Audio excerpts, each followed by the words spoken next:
Abuelito here again.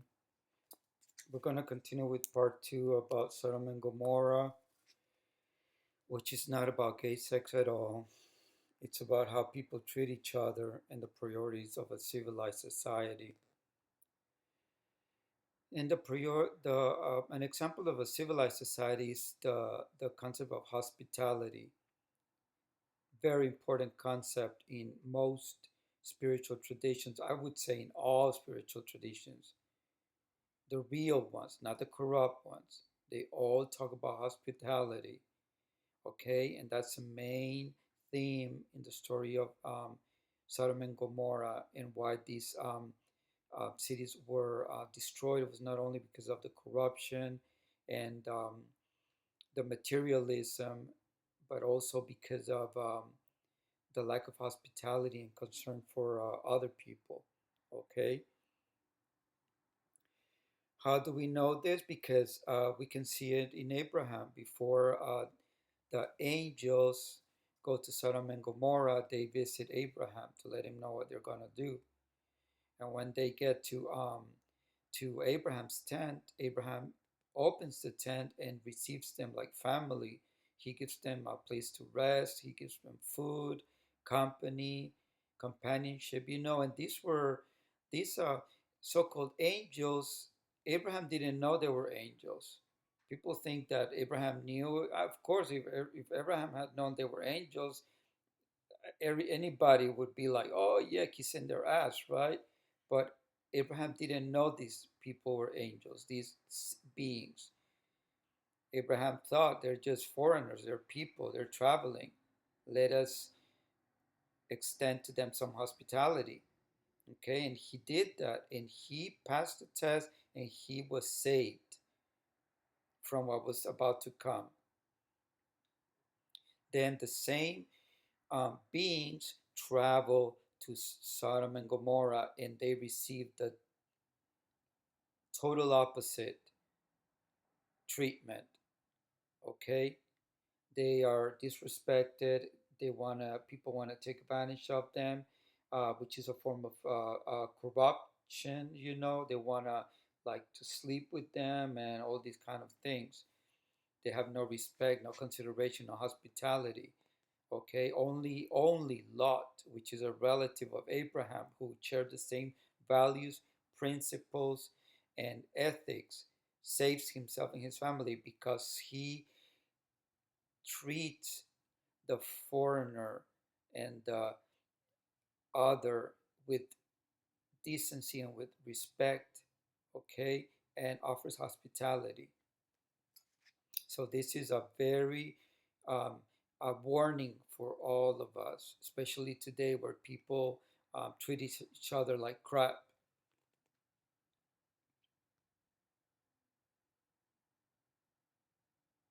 Another point is that Abraham offers protection and Lot offers protection. Okay, so with hospitality comes along the concept of protecting the other, the foreigner. And that's what Abraham and Lot do with these beings. They not only offer hospitality, while they are under their roof, they are protected.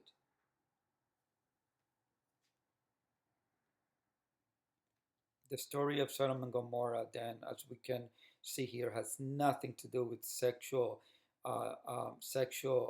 orientation.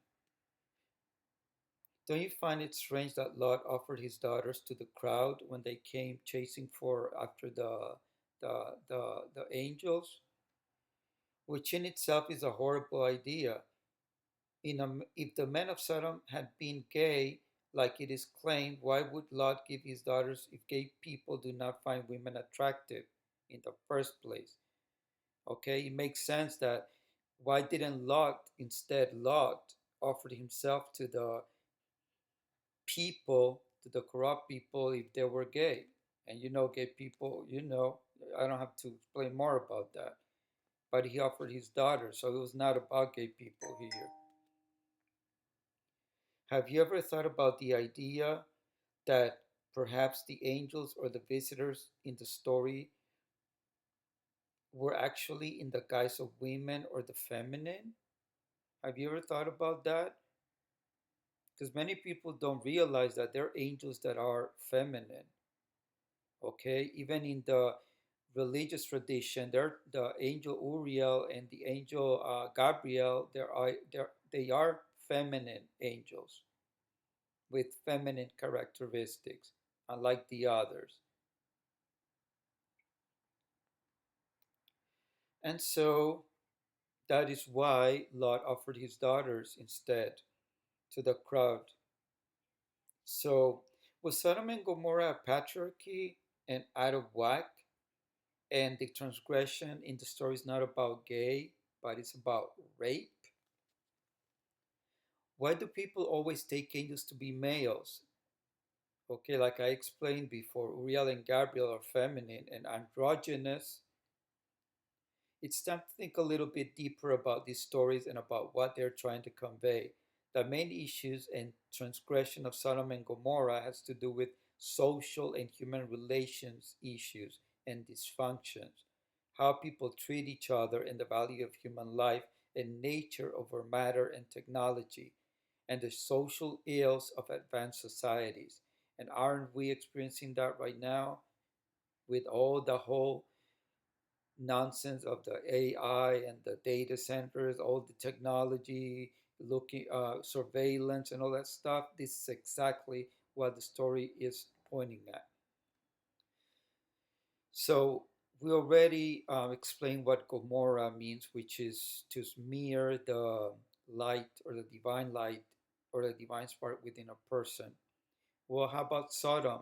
Well, Sodom can also be divided in two words: Sod, S-O-D, and Om. Sod is in English slang, a sod is a contemptible person, and Oma in Sanskrit means protector.